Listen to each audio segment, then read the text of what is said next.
aujourd'hui, nous allons voir comment on va rendre connecté et intelligent un robot. Ce robot, aujourd'hui, qu'on a choisi, ce sera un robot Lego Boost. Donc ce sont des Lego qui sont pour les plus jeunes, à partir de 7 ans, jusqu'à pas d'âge. Donc le principe de ces Lego Boost, justement, est de pouvoir programmer facilement des actions associées à un chat. Donc dans un premier temps, nous allons voir le Lego Boost Frankie, donc c'est comme ça qu'il s'appelle le chat de Lego. Ensuite, nous allons voir comment programmer Frankie par défaut avec une tablette.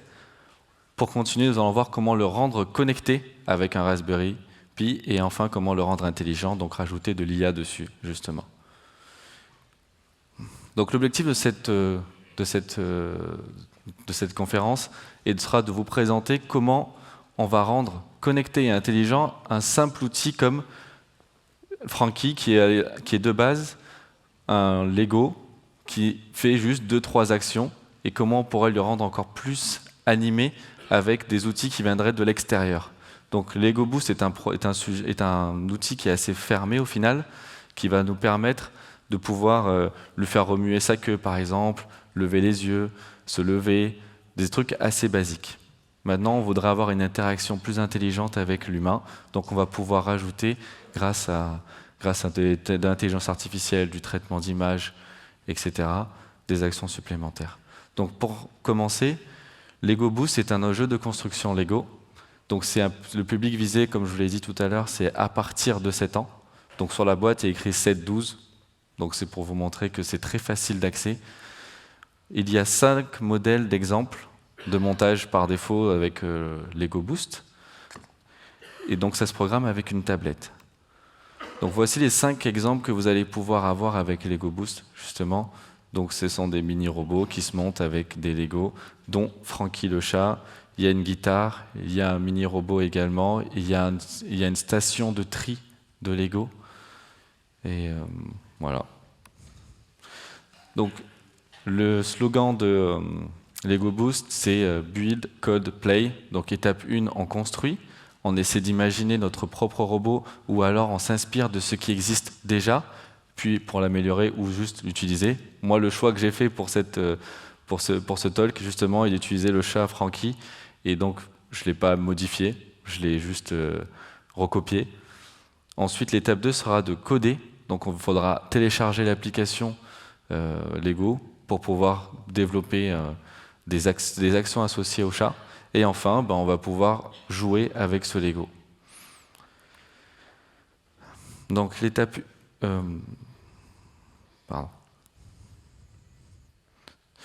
Donc une fois qu'on a acheté le Lego Boost, qu'on a téléchargé l'application, on va pouvoir suivre le tuto de construction qui est assez facile au final.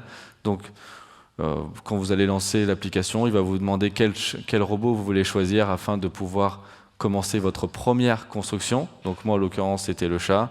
Donc après, on arrive sur l'application et on nous dit, voilà, prenez la pièce numéro tant, etc. Donc, ce Lego, ça prend un peu de temps à construire. Donc il y a juste pour la première grosse étape, si vous le voyez en haut, un peu à gauche, 179 étapes. Donc il faut être patient. Ceux qui aiment les Lego, je pense que c'est super. Ceux qui aiment moins, je pense qu'il vaut mieux sous-traiter ça à vos enfants, ça sera plus simple. Parce que franchement, ça prend un peu de temps. Donc le tuto disait que pour ceux qui ont entre 7 et 12 ans, ça prend entre 4 et 5 heures. Moi, j'ai fait 4 et 5 heures juste la première étape. Non, mais en fait, c'est parce qu'en fait, il faut vraiment bien comprendre quelles pièces on utilise, parce qu'il y en a beaucoup qui se ressemblent. Donc l'astuce, faites pas comme moi. Ça va prendre du temps, mais prenez vos pièces et triez-les dès le début. Comme ça vous permettra d'aller un peu plus vite. Et une fois qu'on a du coup réussi à monter notre chat, on va pouvoir accéder à une interface qui ressemble à peu près à ça. Du coup, c'est comme du Scratch, c'est du drag and drop. Donc on va prendre des briques et on va lui associer des actions selon les capteurs qu'il aura. Donc par défaut, Lego Boost va venir avec un capteur de couleur, un capteur de mouvement, puis après des moteurs associés, donc des moteurs avec des rotations, axe et vitesse. Et ça va pouvoir permettre, en fait, par exemple, de lui faire remuer sa queue, lever ses yeux, ou alors récupérer une information de mouvement ou alors une information de couleur. Donc pour vous montrer un peu à quoi ça ressemble, donc on va faire une petite démo. Donc désolé, mais vous verrez pas mon écran. Ouais, vous verrez pas mon écran, mais je vais vous montrer quelles actions seront faites sur le chat. Donc l'application ressemble vraiment à ça au final. Donc c'est ce que vous allez voir. Donc quand on le démarre, en fait, il faut se connecter en Bluetooth. Donc ça s'apparaît en Bluetooth au final. Hop.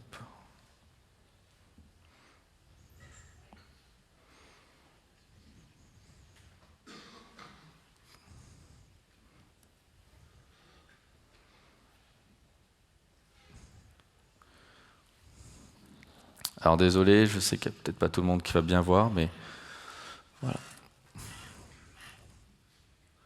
Donc le programme que j'ai mis par défaut, c'est très simple, c'est lorsque je passe ma main devant, en fait, eh ben, il va réagir, et il va remuer sa queue et lever ses sourcils. C'est vraiment 3 briques, comme il y a écrit ici au final, c'est quasiment la même chose, c'est je passe ma main dessus, du coup je remue la queue et du coup je bouge mes yeux.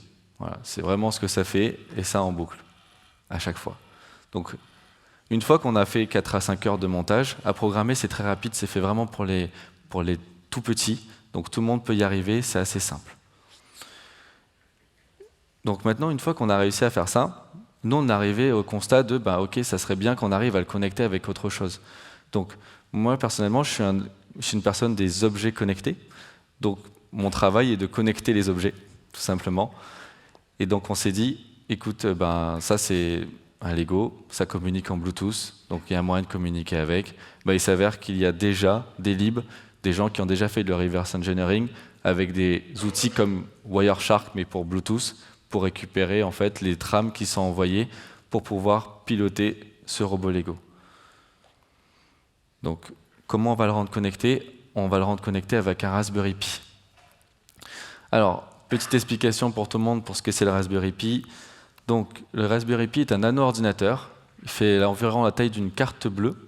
C'est une monocarte, donc on appelle ça un single board computer. Ça veut dire que sur l'ensemble de la carte, il y a sur la carte, il y a l'ensemble des éléments nécessaires au bon fonctionnement du nano-ordinateur.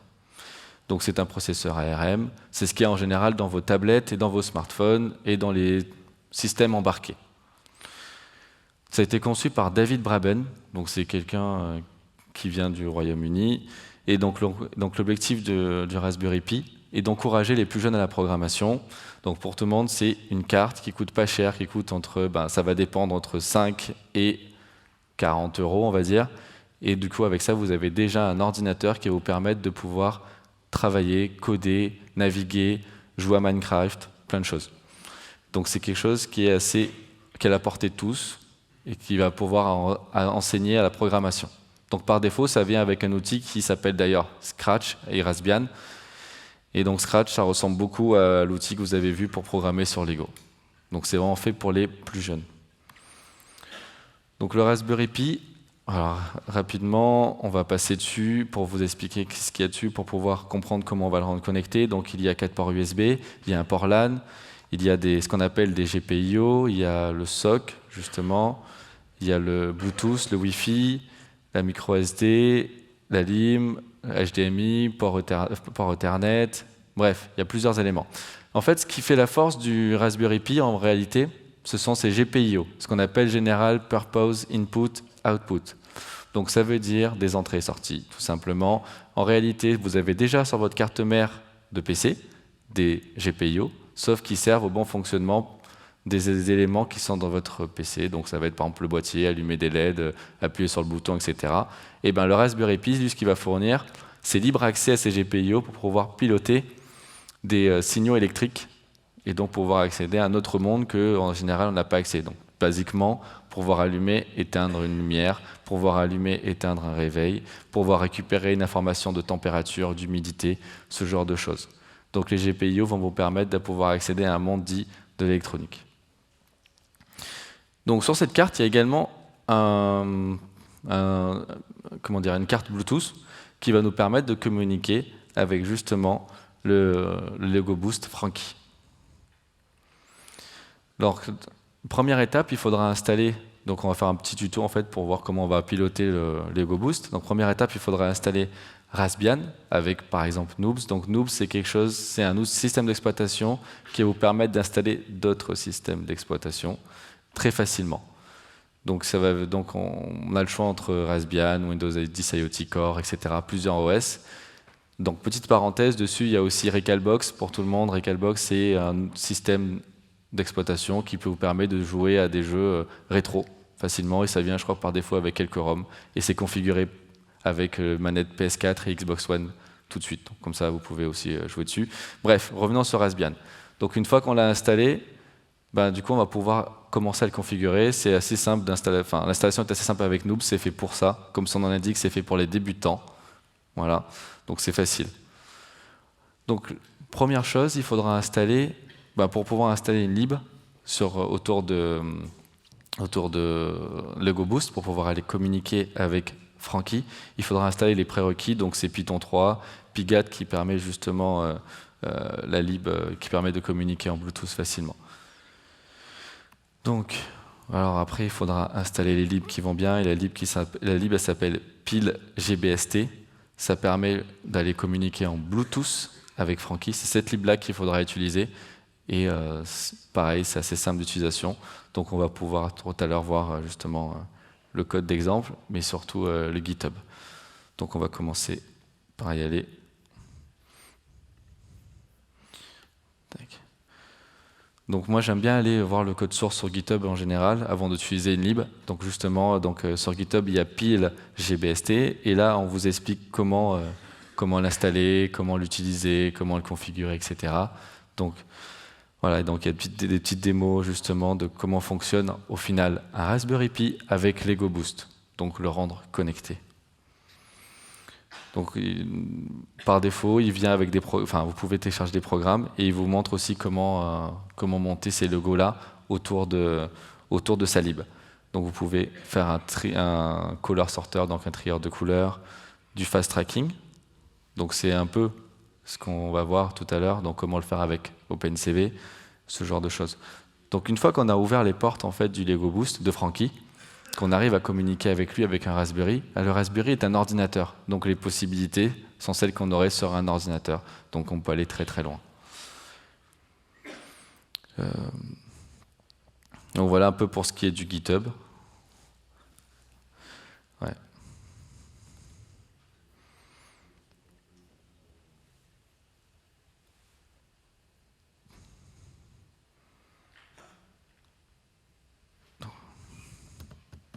Désolé, ça charge, je vais vous montrer la page.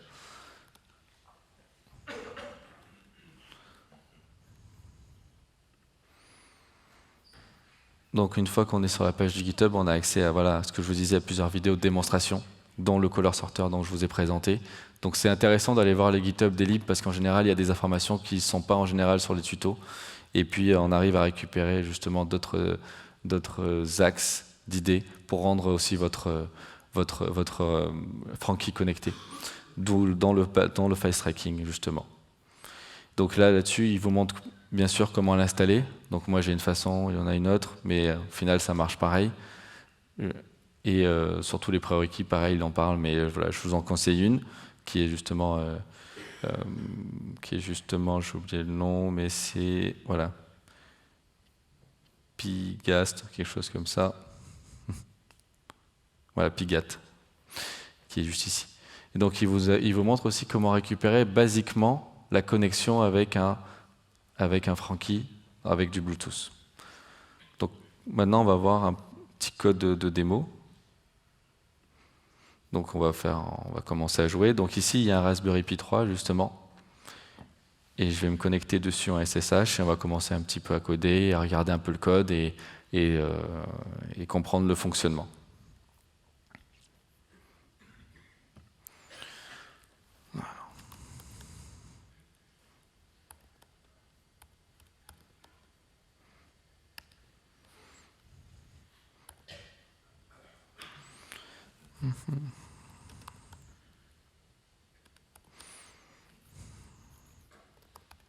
Donc je vais commencer par faire un petit code test juste pour essayer de se connecter rapidement. Ça, vous allez voir comment ça fonctionne. Alors.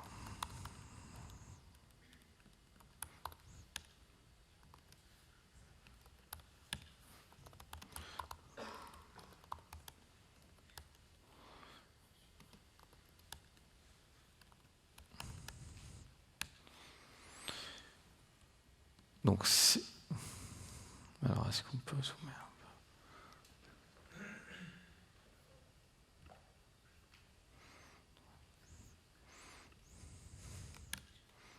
Donc si jamais tout s'est bien passé, justement, on va pouvoir, on verra justement ces petits caractères qui sont là. Donc c'est juste, il me semble, la MAC adresse du Bluetooth. Au final, en fait, il a bien réussi à se connecter. Donc ça montre qu'il arrive facilement à se connecter au Bluetooth. Bref, ça c'est un petit code juste pour voir si votre lib est bien installé, si vous avez installé tous les prérequis, et si vous arrivez à vous connecter à votre Lego Boost, c'est que vous pouvez commencer à travailler du coup. Une fois qu'on en est là, ben, on va commencer à regarder comment fonctionnent différentes fonctions. Donc en s'inspirant de code à droite à gauche, j'ai fait un petit bout de code qui permet juste de faire tourner trois bouts d'action là-dessus. Et donc on va voir ce que fait le code et en même temps on va débriefer sur le contenu.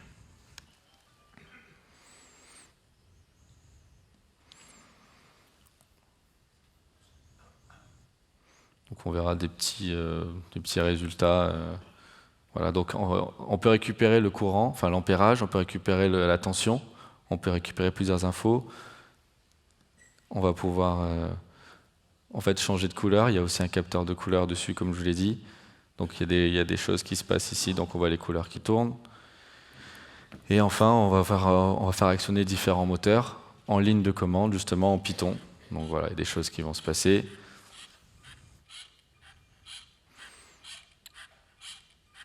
Et en attendant, en fait, on va expliquer ce que fait le code, comme ça vous allez comprendre que la lib est assez simple d'utilisation. Hop.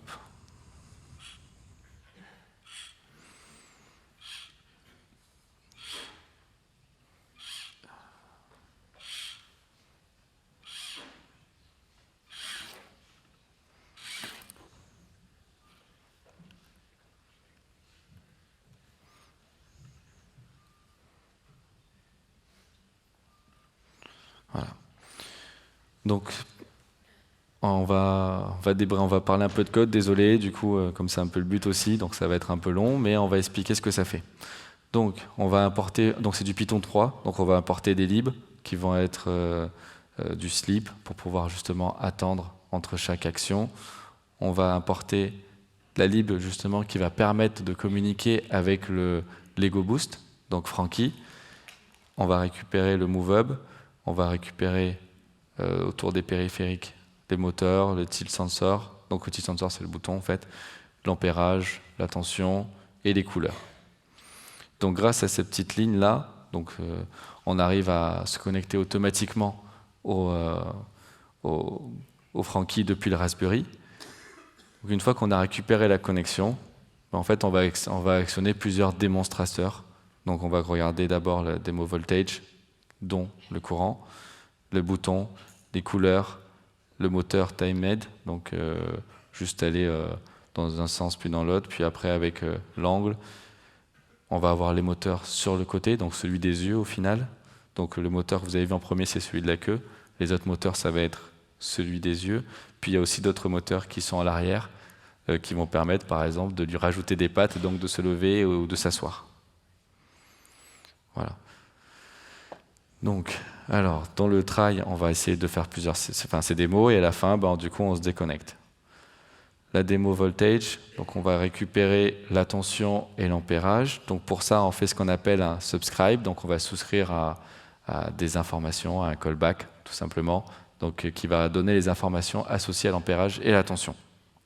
Et donc ça, on va le faire voilà, ici. Ensuite, on va faire la démo du bouton, donc pour voir si on arrive bien à recevoir l'information du bouton poussoir. Donc on va récupérer cette info-là. Donc on regarde si le bouton a été pressé ou pas. Et donc du coup, on va souscrire pareil à cet événement-là, bouton appuyé. Et puis voilà. Et puis ensuite, on va récupérer les LED color. Donc il y a ici un afficheur de couleurs qui va permettre de faire tourner plusieurs couleurs sur le Lego Boost. Donc pour ça, on va lui faire afficher toutes les couleurs qui sont prédéfinies dans la lib. Donc c'est les lignes de commande que vous avez vues ici. Voilà, donc c'est ce qui va se passer. Pour ça, on va prendre toutes les couleurs et puis on les affiche basiquement. Et voilà un peu ce qui va nous intéresser ici. Donc on va récupérer l'élément moteur et on va justement essayer de jouer avec. Donc sur le moteur TimeAid, on va tourner le moteur pendant un temps. Là où moteur angle, on va tourner le moteur avec un degré d'amplitude. Voilà, entre 0 et 360 degrés. Et là, c'est tourner le moteur entre 0 et 1 seconde, par exemple. Donc, voilà ce qu'il fait. Donc il fait un for pour essayer de le faire une seconde, enfin une dixième de seconde, 2 dixièmes de seconde, 3 dixièmes, etc. Puis après, il va passer au moteur angled, justement, où il va faire tourner le moteur pendant une durée de degrés, sur 1 degré, pardon. Donc voilà un peu pour cette partie-là. Donc, alors, on va... en gros, pour les moteurs, c'est toujours la même chose, donc je vais aller un peu vite là-dessus, comme vous avez compris. Voilà, pour le sensor, pareil, on va récupérer l'information du tilt sensor. Et surtout, je vais juste aller rapidement sur le callback du caller, parce que ça va être quelque chose d'intéressant. Donc devant, on a un capteur de couleur qui va nous permettre de récupérer l'information de l'objet qu'on va passer devant, l'information de la couleur. Donc on va pareil mettre un callback, et puis au final, à chaque fois qu'on va passer un élément devant, on va récupérer cette information. Donc ce qui est intéressant avec ces outils de callback, c'est que une fois que Frankie est instancié et est initialisé et il va jouer, du coup on aura des informations qui vont pouvoir aussi remonter en cascade sur différentes plateformes. Par exemple, je pourrais très bien dire, à chaque fois que je passe une couleur rouge devant Frankie, je l'envoie sur un cloud particulier type Firebase. Dès que je reçois une couleur bleue, je l'envoie sur Microsoft. Pourquoi? Parce que parfois, selon les clients, on peut avoir besoin de pouvoir envoyer des infos sur l'un ou sur l'autre selon l'approche et le besoin métier. Voilà. Et on va passer à quelque chose de plus concret. Donc une fois qu'on a réussi à jouer un peu avec tous les moteurs, etc., on s'est dit, ok, maintenant on arrive à jouer avec ça, maintenant on va pouvoir essayer de le rendre connecté. Quelle est la meilleure façon de rendre un objet connecté? C'est en rajoutant des API dessus, tout simplement. Donc on va essayer avec l'outil, avec la lib qu'on vient de voir, plus un serveur d'API en Flask, avec Python par exemple, de pouvoir faire remuer sa queue autant de fois que je le veux en passant un paramètre cette API. Donc, alors, en attendant, on va lancer le code.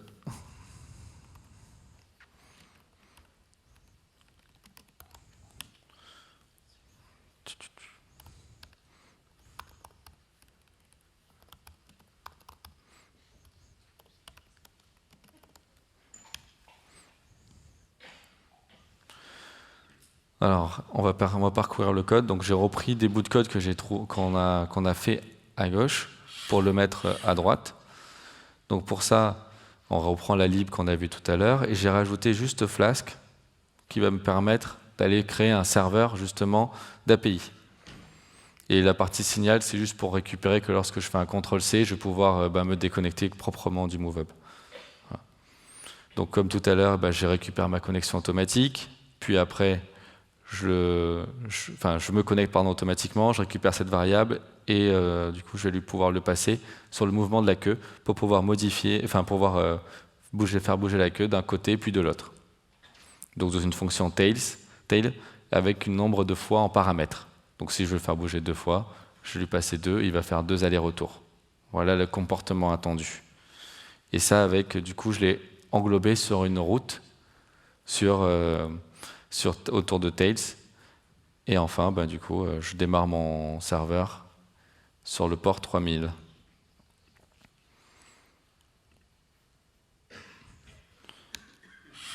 Donc là, ce que j'ai demandé, c'est avec un get de faire bouger la queue 3 fois.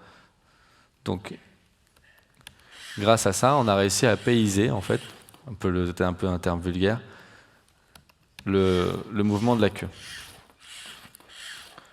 L'objectif de cette démo était de montrer qu'on arrive à se connecter à un Lego Boost avec un Raspberry en Bluetooth. Et au-dessus de ça, par rapport au moteur et aux actions qui sont associées, on va lui mettre une couche d'API. Et la couche d'API, bon, pour ceux qui ne connaissent pas, c'est une couche qui va permettre de pouvoir envoyer des requêtes HTTP, donc get, post, put, delete et d'autres, pourquoi pas, sur un robot aussi simple qu'un robot Lego. Donc dans l'idée, c'est justement d'implémenter plusieurs API avec un pattern associé pour pouvoir aller piloter ce Lego Boost qui s'appelle Franky.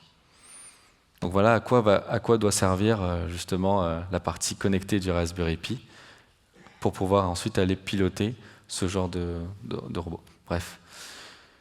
Donc là par exemple, pour revenir rapidement sur le code, ça on va pouvoir discuter de ça. Donc ce que je lui dis, c'est que tu fais 360 d'un côté, 360 de l'autre, ce qui fait le mouvement de gauche à droite de la queue. Et ensuite, ce que je lui dis, c'est à chaque fois que je lui passe en paramètre times dans le get, ça va permettre de pouvoir faire balayer cette queue avec autant d'allers-retours que je le souhaite. Je n'ai pas mis de limite. Par contre, ce que j'attends, c'est bien une valeur entière.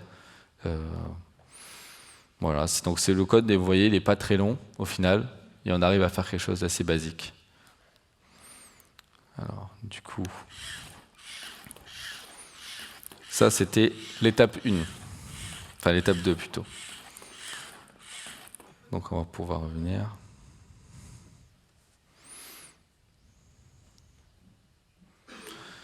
Donc maintenant qu'on a fait ça, on s'est dit, maintenant on va essayer de lui rajouter d'un peu d'intelligence. Et comment lui rajouter d'intelligence? Donc, pour lui rajouter de l'intelligence, on a pensé au Neuralstick de Intel. Donc, Neuralstick, c'est une clé USB qui va se rajouter sur le Raspberry, qui va pouvoir rajouter de la puissance de calcul et pouvoir faire, par exemple, du traitement d'images et de la reconnaissance visuelle d'images, justement. Ah, merci, c'est gentil, j'avais pas vu.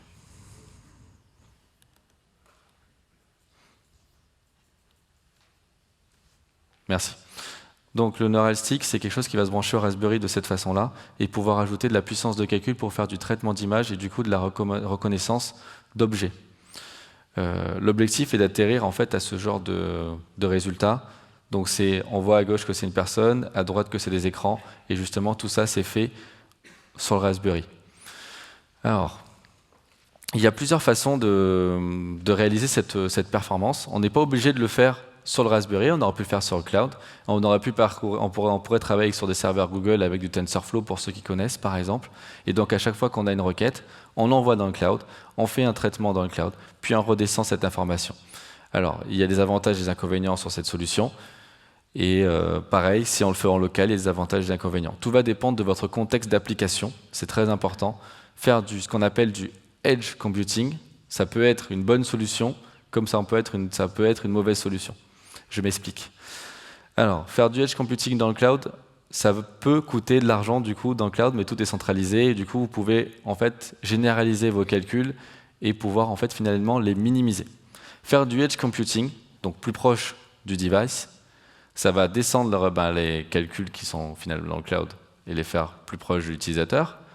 Donc moins d'argent dépensé dans le cloud, mais les devices peuvent coûter un certain prix. Un Neuralstick, c'est une centaine d'euros. Bon, c'est pas très cher, mais il faut le multiplier par le nombre de besoins que vous avez. Donc la bonne idée, c'est de faire en fait ce qu'on appelle un compromis. Trouver, selon votre contexte, les calculs à faire au plus proche, voire centraliser. Pourquoi pas faire une centrale de Raspberry avec un Neuralstick qui va pouvoir ensuite récupérer ces informations avant de les envoyer dans le cloud pour faire des traitements plus profonds. L'idée, c'est d'éviter de faire tous les calculs en haut et peut-être tous les calculs en bas, mais faire justement des calculs basiques. Je vais donner un exemple. Tout le monde connaît Siri, tout le monde connaît Alexa, tout le monde connaît OK Google. Donc imaginez qu'à chaque fois que vous demandez à Google quelle est la météo ou d'appeler un tel, ça va passer par le cloud alors que vous avez l'information dans votre téléphone. Donc vous aurez un temps de traitement qui sera plus long. C'est un peu dommage. L'idée est d'optimiser justement ces flux pour pouvoir rendre une expérience utilisateur la plus agréable possible et pouvoir en fait avoir des temps de réponse corrects. Et correct, c'est vous qui le définissez, bien entendu. Donc une fois qu'on a réfléchi à comment intégrer ce Neuralstick justement au Frankie, on s'est demandé qu'est-ce qu'on allait pouvoir visualiser comme information. Donc là, on est parti sur du temps de traitement. Donc il faut entraîner ce qu'on appelle des modèles. Donc ça prend un peu de temps pour enfin en fait arriver à ce résultat-là. Donc au final, du coup, on a associé des actions par rapport aux résultats qu'on voyait. Donc on s'est dit, voilà, à chaque fois qu'il voit une balle bleue, par exemple, on fait telle action. À chaque fois qu'on voit un Lego vert, on fait une autre action. Donc c'est rajouté au final un Raspberry Pi qui est à côté, plus une caméra pour pouvoir en fait afficher des infos et les envoyer au Frankie. Donc Frankie au final c'est pas lui l'intelligent, c'est le Raspberry Pi. Par contre, on est capable de lui brancher un Raspberry Pi sur le dos. D'ailleurs, il y a des boîtiers en Lego Raspberry qui permettent justement du coup de la graffer dessus et pouvoir associer plus d'intelligence. Donc voilà comment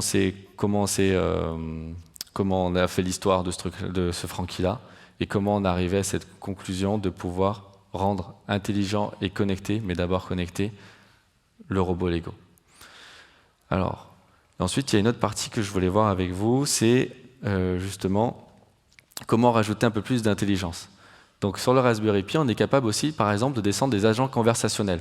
Donc descendre par exemple des Alexa, des Google Home. Donc on est capable basiquement d'installer Alexa sur le Raspberry Pi et de pouvoir communiquer avec. Donc c'est notre étape d'après, c'est de pouvoir en fait parler avec le chat robot et de lui dire Alexa, lève la patte, Alexa, remue la queue, Alexa, lève les yeux. Ça, c'est la première étape dans ce qu'on va rajouter comme agent conversationnel. Puis ensuite, avoir une interaction, mais plus venant de lui. C'est-à-dire quand il y a une information qui vient de l'extérieur, de type, je ne sais pas, la météo, il pleut, le chat, peut-être qu'il va venir vous voir d'une certaine façon. Et lorsqu'il fait beau, il va lever les yeux. Voilà. C'est avoir une interaction dynamique entre le chat et l'humain. Mais pourquoi on a fait tout ça? C'est pour montrer la faisabilité des objets connectés et de l'intelligence artificielle. Dire qu'en fait, on est capable de rendre connecté un objet assez basique qui est le Lego Boost, qui au final, tout ce qu'il a comme interface, c'est du Bluetooth, et ensuite rajouter une petite couche d'intelligence. Donc voilà un peu ce sur quoi on a voulu se diriger. Voilà, je vous remercie. Est-ce que vous avez des questions sur le Frankie? Et du coup, on va pouvoir aussi faire quelques petites démos en attendant qu'on fasse aussi les questions.